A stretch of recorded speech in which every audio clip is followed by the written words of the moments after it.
में आप सबका स्वागत है। एक्सटेंडेड वीकेंड के बाद लौट रहे हैं तो कई सारे ग्लोबल क्यूज, कई सारी खबरें खुलते ही हम लोग डाइजेस्ट कर रहे होंगे, जिसमें बहुत कुछ है ग्लोब के फ्रंट भी, यूएस से थोड़े से चिंताजनक संकेत और डोमेस्टिक मार्केट्स में भतेरों न्यूज फ्लोज। खैर, तो न्यूज फ्लोज के कुछ अंश तो आपको इन 20 स्टॉक्स जब मेंशन कर रहे होंगे तो आपको पता चल जाएगा। प्रॉब्लम ऑफ प्लेंटी थी, फिर फाइनली जो 10 स्टॉक है उसमें लगा ये छूट गया, गलत छूट गया, वो छूट गया, गलत छूट गया, ऐसा अफसोस हो रहा था। इस तरह के न्यूज फ्लोज हैं भाई साहब। लेकिन पहले ग्लोब, एक दिन का क्यू से फर्क नहीं पड़ेगा, गिफ्ट निफ्टी दिखाइए, वो दिखाएगा 100 पॉइंट से ज्यादा के गैप डाउन के साथ हम लोग आज शुरुआत करने जा रहे हैं। 128 अंक कमजोर, पिच स्टूडियो कहां से आ गया, पिच स्टेडियम वगैरह सब दिखाइएगा, ये बताएंगे मूड मॉल है कैसा। इन्होंने कहा था आपको जैसी पिच रखनी है रख लीजिए, खेल तो पाएंगे नहीं आप। ये पिच हरी हरी से आ गई है, क्या मूड है भाई साहब? इतना खेलना मुश्किल है, कर कुछ भी लो आप। पिच बना के कोई फायदा नहीं है भाई। तकलीफ है यार अभी तो देखो, हालांकि हम लोग इग्नोर कर रहे हैं, इंडियन मार्केट वैसे रिएक्ट नहीं कर रहा, लेकिन तकलीफ बहुत बढ़ती जा रही है अभी। बॉन्ड यील्ड रुकी नहीं रही है। बॉन्ड यील्ड का मतलब होता है कि ब्याज दरें ऊपर जाएंगी। अभी 5.5% पे अगर मुझे डॉलर टर्म में रिटर्न मिल जाएगा यूएस में, तो मैं इधर क्यों पैसे लगाऊंगा इंडिया में? सिंपल सी बात है, कॉमन सेंसिकल है कि अगर मेरे घर में मुझे 5% का रिटर्न मिल रहा है काहे का इमर्जिंग मार्केट तो मैं क्यों इंडिया, चाइना और कंबोडिया सुनूंगा? मैं तो अपने घर में कमा लूंगा ना, सेफ है। और इंडिया में डॉलर टर्म में रिटर्न बन नहीं रहा है। तो ये जो आपके सामने स्क्रीन पे दिख रहा है ना बॉन्ड, यही है कहानी पूरी यूएस की। ये बढ़ते जा रहे हैं और फेड के गवर्नर लोग, ये सब लोग और धमकी भरे अंदाज में बात करेंगे ऊपर जाएगा। तो असली कारण ये है। और जब भी आप देखेंगे ना तो ग्रोइंग स्टॉक्स में या इवन इंडस्ट्रियल का जो है, आशीष आपको याद होगा पहले झड़ी लगी थी आईटी की पिटाई की, अभी इंडस्ट्रियल में लगी है। 13% गिर चुका है S&P इंडस्ट्रियल इंडेक्स। मतलब कैपिटल गुड्स वगैरह, कैपिटल गुड्स, मटेरियल, ये सब में गिरावट आ रही है। तो ये जो हाई राइट्स का असर है वो दिख रहा है आपको। यूएस में ऐसा ही हुआ। शटडाउन वाली तो बहुत मामूली सी खबर थी, वो हो गई, उसके बावजूद बाजार में कोई फर्क नहीं पड़ा। क्रूड गिर गया तब भी कोई फर्क नहीं पड़ा, क्रूड 90 के नीचे आ गया था, अभी वो उसी के आसपास होगा, कोई फर्क नहीं है। क्योंकि ब्याज दर, देखिए पैसा अगर महंगा हो गया तो आप कितनी भी अच्छी बातें कर लो, कितना भी कुछ सस्ता कर लो, क्या करें उसके? जब पैसा ही महंगा है तो फिर क्या करें? वो दिक्कत थी यूएस की, इसीलिए पिच मैंने ग्रीन रखवाई है। अब हम लोग इसका कितना एब्जॉर्व करते हैं, कितना लेते हैं, ये वक्त बताएगा। लेकिन इसमें जैसे अभी आशीष टीम में आप देखेंगे कि ब्लू डार्ट ने पिछले साल के मुकाबले 9% टैरिफ बढ़ाया है। 9%, आप समझ रहे हैं? पिछली बार मुझे फेडेक्स ने बढ़ाया था, पूरे ग्लोबल मार्केट में उसका असर आया था। और तमाम आईटी कंपनीज के जो बड़े धुरंधर हैं, इवन इंडिया वाले, वो भी कह रहे हैं कि अब थोड़ी थोड़ी दिक्कत आनी शुरू हो गई है। बहरहाल देखते हैं आज क्या होता है, क्योंकि न्यूज़ फ्लो बहुत अलग अलग खबरें हैं, तो न्यूज फ्लो तो एक्चुअली बहुत ज्यादा है। मैक्रो लेवल पे बहुत दिक्कत बढ़ा है। बॉन्ड यील्ड, डॉलर इंडेक्स बहुत उछक रहा है, सोना और कच्चा तेल गिर रहे हैं, उसका खामियाजा भुगत रहे हैं, बुरा हाल है भाई साहब। अच्छा, मैंने अब अपना तो क्या स्टॉक मेंशन करना और बेसिक आइडिया है कि आप लोग क्या क्या ऐड करके चलें, वो रख देता हूं स्क्रीन पे। सबसे पहले इंटरेस्टिंग लगा मुझे डिफेंस थीम से हिंदुस्तान एरोनॉटिक्स, HAL। ध्यान रखिएगा, सिर्फ रिपोर्ट्स हैं, कोई ऑर्डर नहीं मिला है। खबर यह है कि इंडियन एयरफोर्स 156 प्रचंड लाइट कॉम्बैट हेलीकॉप्टर्स खरीदने की तैयारी कर रही है, जो कि चाइना और पाकिस्तान बॉर्डर्स पे IAF डिप्लॉय करेगी। वो रिपोर्ट सजेस्ट करती है लाइकली है अप्रूवल जल्द मिलता हुआ नजर आएगा। हाल में air chief marshal VR Chaudhary साहब ने अनाउंस करा था Indian air force 100 combat aircraft mark 1A खरीदने जा रहा है। ये दोनों प्रोजेक्ट्स अगर ये भी फ्रुक्टिफाई होने जा रहे हैं दोनों प्रोजेक्ट्स, तो दरअसल 1.5 लाख करोड़ के ऑर्डर्स की यहां पे बात करी जा रही है, और ये सब HAL के। भाई साहब गजब हो जाएगा। प्रचंड की हाईलाइट समझिए, इकलौता, मैं ऐसी पढ़ रहा था प्रचंड, मैंने सोचा था आप 8 बजे की न्यूज में आएंगे तो उसकी इमेज भी दिखाऊंगा आपको। इकलौता अटैक हेलीकॉप्टर है दुनिया में जो कि 5000 मीटर यानी कि 16,400 स्क्वायर फीट की हाइट से, स्क्वायर फीट नहीं, 16,400 फीट की हाइट से लैंड और टेक ऑफ कर सकता है, इकलौता दुनिया में। खैर, HAL ग्रीन रखा है मैंने, पता नहीं होगा नहीं होगा, खबर बड़ी पॉजिटिव। ONGC को रेड करा है। एक तो फोर्टनाइटली रिव्यू हुआ, 15 दिनों की समीक्षा जो होती है, उसमें विंडफॉल टैक्स 10,000 से बढ़ा के 12,100 रुपए प्रति टन कर दिया, 21% का जंप। पर पता था क्रूड फट रहा था, तो वो एक तो फायदा होता नहीं क्रूड के फटने का, इनको विंडफॉल ले जाता है सब कुछ।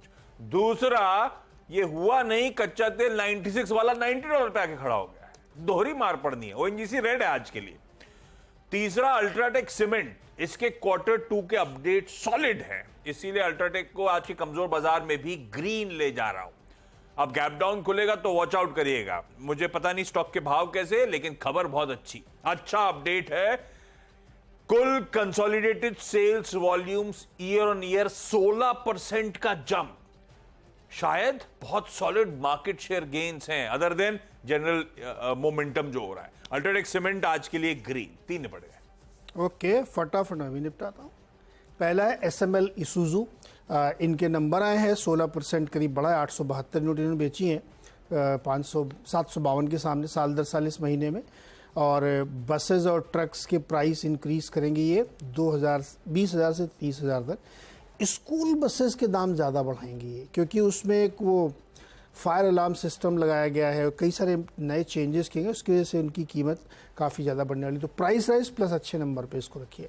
करूर वैश्य बैंक ने बिजनेस अपडेट दिया है, करीब 15% की ग्रोथ है एडवांसेस, मतलब लोन ग्रोथ, और डिपॉजिट भी 13% बढ़े हैं। तो इस हिसाब से मुझे लगता है इसको ध्यान में रखना चाहिए। एमजीएल में रेड है रखिए आप, क्योंकि गवर्नमेंट ने नेचुरल गैस की कीमतें बढ़ा दी हैं, अब हो गए $9.2 पर MMBTU, जो पहले थी 8.6। बावजूद इसके इन्होंने दाम काट दिए 3 रुपये किलो। क्यों? देखिए, वॉल्यूम जनरेट नहीं हो रहा गैस कंपनियों के लिए, क्योंकि डीजल और गैस के दाम बहुत नज़दीक पहुंच गए हैं। तो ये दाम काट रहे हैं जिससे गैप बढ़े और गैस बिके। ये तो फ्री की योजना भी चलाने वाले थे कि 6 महीने के लिए इंसेंटिव योजना चलाएंगे, बट ये सीरियस प्रॉब्लम है गुजरात गैस, IGL, MGL सब के लिए, तो इसलिए इसको रेड में रखा है। 3 हो गए मेरे भी। MGL तो गजब था, मैं सुबह कह रहा था, कई सारे मिस हो जाते हैं। MGL में सोच के बैठा था कि यार सुबह जाऊंगा कर दूं, भूल गया। पर MGL गजब है, पहले लगा पॉलिटिकल कंपल्शन, फिर यार तो कुछ महाराष्ट्र में कुछ होना नहीं है, तो एक्चुअली ये वॉल्यूम का गेम है, जिसके लिए वहां पे हाइक हो रहा है, ये अपने दाम घटा रहे हैं। और फिर उन्होंने रिलीज में मेंशन करा है कि कैसे हम पेट्रोल और डीजल के सामने और वायबल होते चले जा रहे हैं। थॉट प्रोसेस वो है, ठीक है, दिक्कत वाली बात। HPCL को ग्रीन ले जा रहा हूं। एक तो commercial LPG cylinders across cities दाम बढ़ा दिए गए, वो डिटेल स्क्रीन पर आ जाएंगे, उसकी डिटेलिंग में नहीं जाता, तो वो अच्छी खबर कि कुछ हद तक ईज ऑफ हो रहा है। दूसरा, सब इंतजार कर रहे हैं सरकार की तरफ से कुछ इनके लॉसेस की भरपाई। भाई हम जानते हैं कच्चा तेल फट रहा है, उसके बाद भी पेट्रोल डीजल के दाम नहीं बढ़ रहे हैं, भरपाई के लिए अब तक तो सरकारी तरफ से क्लैरिटी आ नहीं रही है, पर वो विंडफॉल जो बढ़ा रहे हैं, मुझे लगता है उसको चैनलाइज ना कर दें, तैयारी उसी की हो रही होगी, मदद तो करनी पड़ेगी। HPCL को ग्रीन लेता हूं इन सब डेवलपमेंट्स के बीच में। NMDC स्टील को ग्रीन ले जा रहा हूं। आज PM मोदी छत्तीसगढ़ और तेलंगाना जाने वाले हैं। दरअसल NMDC का वो जो स्टील प्लांट है नागरनार, मेरे ख्याल से उसका इनॉग्रेशन भी करेंगे, जो कि 23,800 करोड़ रुपए की लागत से बना था, और इसके बाद ही वो इस पे स्टेक सेल वगैरह वो जो भी होना है बात की बात। आज मुझे लगता है रिसेंट करेक्शन के बाद फ्राइडे को इसीलिए मूव करना शुरू हुआ है, होपिंग ग्रीन नजर आएगा। और छठा स्टॉक है कल्पतरु प्रोजेक्ट्स इंटरनेशनल, सिर्फ इसीलिए आज मुश्किल है चलना इन सबके स्टॉक्स, इस तरह के स्टॉक्स का, लेकिन 1016 करोड़ रुपए के इन्होंने का नए ऑर्डर्स मिले, जिसमें ट्रांसमिशन डिस्ट्रीब्यूशन में 552 करोड़ के, BNF मेरे ख्याल से हो गया बिल्डिंग्स एंड फैक्ट्रीज 464 करोड़ रुपए के आसपास, कि उसका ब्रेकअप उन्होंने दिया, ऑर्डर मिले तो इसलिए ग्रीन रख दिया, अच्छे हो गए। ओके, HDFC बैंक और एक्सिस बैंक, इसको भी रेड में रखा मैंने, क्योंकि ADR डाउन है 2%। एक नहीं है इसका, HDFC का 2% लगभग और एक्सिस का 1%। अभी क्या देखिए, बैंक और IT दोनों के लिए समस्या है, जितनी ब्याज दरें वहाँ बढ़ेंगी उसका असर इन्हीं दो पे आने वाला है। IT अलग ही चल रहा था देखो, क्योंकि हमारी करेंसी थोड़ी स्ट्रांग हो गई थी, उसकी हमारी करेंसी मतलब इंडिया में डॉलर स्ट्रांग था, उसका फ़ायदा इनको मिला, लेकिन एंड ऑफ द डे ये दिक्कत आने वाली है IT और इन दोनों के लिए, तो इसलिए दोनों को रखा जो इनके ADR नीचे थे। छठवां हिंदुस्तान जिंक है, इसमें को रेट में रखिए, इन्होंने अपना बिजनेस अपडेट दिया दूसरी तिमाही का, इनका जो मेटल माइनिंग की इन्होंने वो 1% घट गई है, 2,252,000 टन इन्होंने किया है। और जो सेलेबल मटेरियल था रिफाइंड जिंक और रिफाइंड लेड, वो 2% गिरा है, तो नंबर अच्छे नहीं है, और ये असर आना ही आना है माइनिंग वगैरह में, क्योंकि जब माल बिक नहीं रहा है तो रेड में रखना चाहिए। 6 हो गए मेरे भी। चलिए फटाफट एक छोटा सा ब्रेक के बाद अगली 4 स्टॉक्स। जो 4 स्टॉक्स हैं उसमें 7वां RVNL, और ये एक HP स्टेट इलेक्ट्रिसिटी बोर्ड का प्रोजेक्ट है करीब 1100 करोड़ का, उसमें लोएस्ट बिडर के तौर पे सामने निकल के आए, तो इसको ग्रीन में रख सकते हैं।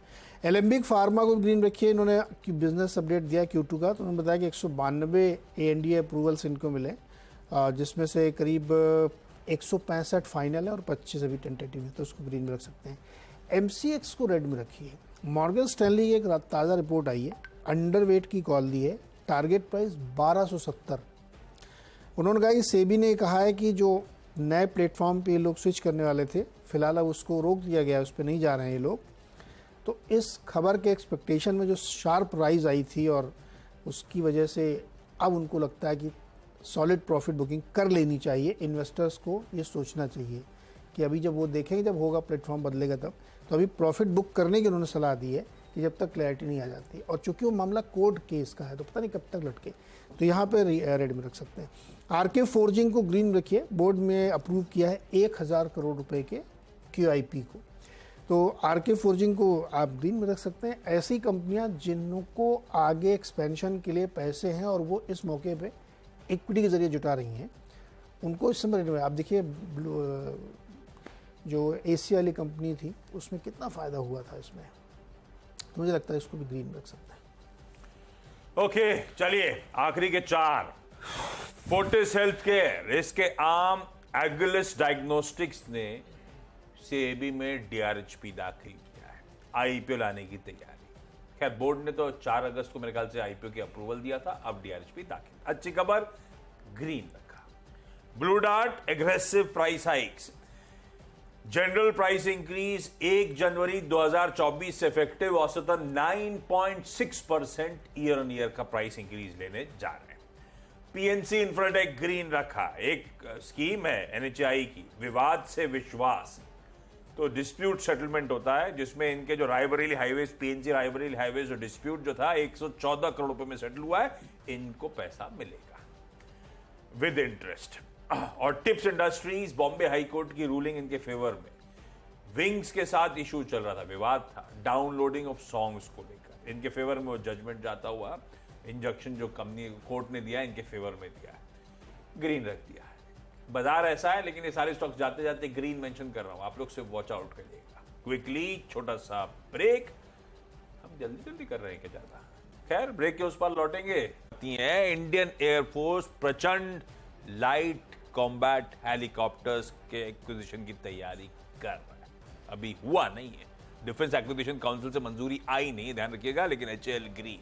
ONGC वो विंडफॉल टैक्स 21% बढ़ा दिया गया, ऊपर से कच्चा तेल उसके बाद करेक्ट हो गया $5-6। अल्ट्राटेक सीमेंट अच्छा Q2 का अपडेट, 16% वॉल्यूम्स में एक बढ़िया जंप। HPCL वो कमर्शियल LPG के रेट बढ़ाए, सरकार ने बढ़ाने दिए, प्लस वो विंडफॉल वगैरह जो हो रहा है, मुझे लगता है हो सकता है OMCs की तरफ चैनलाइज हो, ग्रीन रखा है। क्रूड भी करेक्ट कर गया है, सब पॉजिटिव है इनके लिए। वैसे NMDC स्टील का जो प्लांट है उसे मोदी जी आज इनॉग्रेट करने जा रहे हैं, स्टील प्लांट। कल्पतरू पावर को 1000 करोड़ रुपए प्लस के ऑर्डर मिले। फोर्टिस हेल्थ केयर के आर्म ने DRHP दाखिल किया, सेबी में IPO लाने की तैयारी। ब्लू डार्ट एक्सप्रेस ने अगले साल जनवरी 1 से 9.6% का तगड़ा प्राइस इंक्रीज अनाउंस करा। PNC इंफ्राटेक वो जो रेजोल्यूशन मैकेनिज्म है NHAI का, उसके अंतर्गत इनका रायबरेली प्रोजेक्ट का रेजोल्यूशन होता हुआ पैसा इनके पास आएगा। और टिप्स इंडस्ट्रीज में बॉम्बे हाई कोर्ट का इंजंक्शन इनके फेवर, इसीलिए ग्रीन है। मूड बिगड़ा हुआ है बाजार का, ध्यान रखिएगा। चलिए नजर डालिए, और कई सारे स्टॉक जहां पे खबरें हैं। SML इसूजू ने अच्छे नंबर भी पेश किए हैं और दाम भी बढ़ाए हैं इन्होंने। करूर वैश्य बैंक का बिजनेस अपडेट अच्छा है, क्रेडिट ग्रोथ भी अच्छी है, डिपॉजिट भी अच्छा है। MGL ने प्राइस हाइक के बावजूद दाम कट के, चैलेंज है वॉल्यूम इंक्रीज करने का। HDFC एक्सेस में ध्यान रखिएगा, ADR नीचे था। और हिंदुस्तान जिंक का बिजनेस अपडेट इंडिकेट करता है कि ग्रोथ थोड़ी सी स्लो हो रही है। RVNL को 1100 करोड़ का ऑर्डर मिल रहा है हिमाचल प्रदेश विद्युत निगम से, तो उसको ध्यान रखिएगा, लोएस्ट बिडर के तौर पर सामने आया है। एलेम्बिक फार्मा में न्यूज़ अपडेट है क्योंकि इन्होंने 192 करीब ANDA हासिल कर लिए हैं। MCX ने मॉर्गन स्टैनली की रिपोर्ट और उन्होंने सेल कॉल दी है, उनको कहना है कि प्रॉफिट बुक करना चाहिए इसमें, अंडरवेट की कॉल दी, प्रॉफिट बुक करना चाहिए इसमें। RK फोर्जिंग में 1000 करोड़ का QIP करने जा रही है। हैं।